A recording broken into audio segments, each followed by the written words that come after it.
ኡቃ ልቡ ዳሞታ ነው። ዳሞታ ተራራ ነው።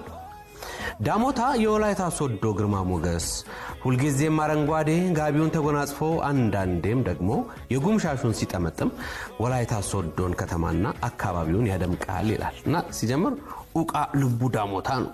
ዳሞታ ተራራ ነው ይላልና ይሄን ስናነብ ወደ ልቤ መጣው ያሊሆ ያላሊሆ የሚል የልጆች ጨዋታ አለ። አሊሆ ያላሊሆ እዛ ላይ ምን ይላል? የጎበዝ ልቡ ተራራ ነው ይላል እኮ እና እዚህም እንዲያው ነው የማየው። ኡቃ ልቡ ዳሞታ ነው። ዳሞታ ተራራ ነው። ስለ ኡቃ እስኪ እናንሳ። ከጸባ ኡቃ ዳሞታ ተራራ ነው ከተባለ ኡቃ የሚጠብቀው ጀግንነት ነው ማለት ነው። ጀግንነት በአሸናፊነት መሃል የሚገኝ ልዩ ስጦታ ነው። አሸናፊነት በትዕግስት ጠንክሮ በመስራት በመታገል ሂደት ላይ የሚገኝ ነው።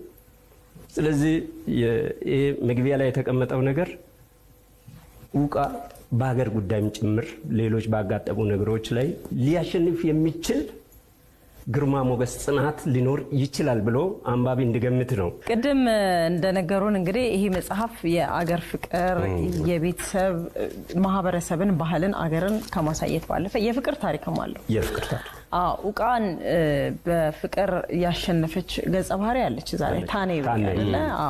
የሁለቱ ቤተሰቦች ደግሞ ጸብ ነበሩ አባቶቻቸው መጨረሻ ላይ በፍቅር ታርቀዋል። ይሄ አጸበኝነታቸው ለዝቧል። ምክንያቱ ምንድነው? ፍቅር ያሸንፋል። ፍቅር ያሸንፋል። መልካም ምናልባት አንድ ሁለት ሐሳቦችን ጨምረና እንቋጫለን። ኡቃ ሁለት ነገሮች ያስጨንቋል በዚህ በመጽሐፉ ላይ እንዳየነው በታሪኩ አንዱ የባህር በር ጉዳይ ሲሆን ሁለተኛው ደግሞ